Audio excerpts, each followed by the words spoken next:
Alright guys, we're back. Got a little bit of space in the shop. Ad Judgment's gone, off to the paint shop, getting some touch up. So I thought we'd take that time to get a few things done. We got the 24 valve Cummins pulled apart. We went through, sandblasted some stuff, got some primer on the valve covers. Oil pan was blasted. I got that primered and painted. Same thing with the intake plate. Kind of starting to get stuff cleaned up. I know it's been a little while. I thought we'd touch base on kind of what we're doing here. Got the motor pulled down, checked the head. Everything looks great. It's got new valve springs, new keepers. I actually found a Cummins reman tag behind the injection pump on the motor on the block. So this was a reman Cummins motor not that long ago. I don't have any paperwork on it, but judging by what the head looks like, the bottom end looks like, and the cylinder walls, still got the cross hatches in them, I do believe that this motor does not have many miles on it. So that being said, we're kind of happy with that. We're gonna go ahead and get new rear main seal, new front main seal, oil cooler gaskets, manifold studs, all that stuff. Get all that in, get a nice paint job on everything, get it put back together. Kind of got all my pieces sitting here. So we're getting there. I'd like to get this motor put back together, get it all in paint. And again, this isn't going to be a show truck, but this is the going to be the Kodiak Cummins project. What we're looking to do is we're looking to have a good tow rig that we can just run hard. Doing air ride seat frames, found them. I do want to talk a little bit about the transmission. As you can see sitting back here, we got a real big Road Ranger sitting here. And I want to kind of tell you how we got to this real quick. This transmission is a RTO 11607LL. So this is a 7-speed with a low. That's why this trans is so big. It's got the external gearbox on the back, which is where it gets the low from. The R stands for Road Ranger, and the O stands for overdrive. So this is an overdrive transmission, which is nice, and it's a 7-speed, so you don't have to be shifting 9, 13, 15, 18 times. Since the truck's not that big, that's going to be perfect. We're hoping when I'm empty, I'll be able to start off in 3rd low, 4 high, 5 high, 6 high, 7 high. We have a reverse and a low and a high low if we need it for pulling boats out of the water, which will be nice. This is probably the biggest transmission I've ever seen in my life. It weighs 680 pounds, it's big. This transmission was remanned, the guy told me, about 3,000 miles ago. Put it in his truck. I do have paperwork on this. Put it back in his truck, ran great. Then he ended up rolling over his day cab. So he took the big cat and the 18-speed out and put it into his Mack dump truck. So this transmission doesn't have many miles on it. It is an air shift. I'm hoping it's going to be good. This thing's rated for 1,650 pounds of continuous torque. So it's going to hold up to this little bit of 1,000 pounds of torque this thing's going to be putting out with a decent sized turbo and a good tune. So 150 horse injectors, decent sized single turbo, good tune. 400, 425 horse, 1,000 pounds of torque, something like that. Backed by this humongous Road Ranger, we should have a solid tow rig.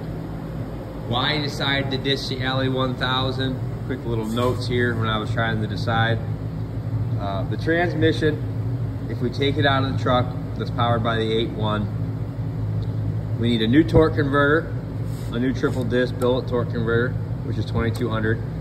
Upgraded 6-speed valve body, which is 1150. Cummins conversion tune with the AL1000 ECM. So that's basically your standalone harness and TCM and tuning to run the Allison is $2,500. The tap shift on the column is $375. And then the update on the tranny of $3,500. Now you don't have to do the update. If we did do the update, which is just a quick freshen up on the transmission, billet input shaft, and some clutches, you're at $97.25. If you don't do the update, you're right around $6,000, $6,200. Problem is, let's talk about how long a bone stock Allison 1000 is gonna last behind a 5.9 Cummins with a 425 horse tune, good injectors, a good turbo, towing heavy every day in a truck that weighs 9,000 pounds, super big rear end, big U-joints, a lot of rotating mass, 37-inch tall tires, you know, with these things hooked to them going up hills. It's not gonna last a super long time. If you dump that money into the rebuild, do the billet input shaft, some clutches, you're at 10 grand. It will last. How long? I don't know. But I can tell you, I bought this RTO trans for 400 bucks. A bell housing to take it from SAE 1 to SA2 is about 200 bucks. And a good semi-clutch, a 15-inch clutch, $750, which brings me to $1,350. And I can probably sell this SAE number 1 bell housing for a couple $100 bucks. And there was a PTO on the bottom of it, which I took off, that I can sell as well to recoup some money. Probably get down to the $1,000 range. So 1,000 bucks. I think this would be the only piece of the truck that will probably never, ever, ever give me an issue. I don't think I'm gonna be able to hurt this transmission. Fluid change every 100,000 miles and it'll probably outlast the life of the truck. So that's why we decided to do it. I don't know too much about these big trannies. I know with an SAE number 2 bell housing and an SAE 2 bell housing on that with the right flywheel, I know I can get these things to go together. I've seen it done. I know it'll work. So I think it's gonna be good. It did not come with a shifter top. Let's talk about that real quick. I went to my buddy's house, dug around on his floor. He had one sitting that he took out of his truck because it was worn. Now, when I say worn, I mean the stick was worn. And there's a rubber bushing in the bottom of these sticks that is non-serviceable. So what we did was, we cut it off right here, took a new piece of pipe, real thick, I believe it's I'm not sure how thick this is, but it's pretty stout. Cut it, put it in the lathe, got it to the exact diameter of this, made it I think 5 thousandths bigger, welded it onto the stick, slid it up into the stick, welded it so the stick comes down to here, drilled a hole all the way through each, welded each. Actually we only drilled a hole through the sleeve, then we welded it to the stick. So this thing's good and on there, never going anywhere. And then this thing slides right over here,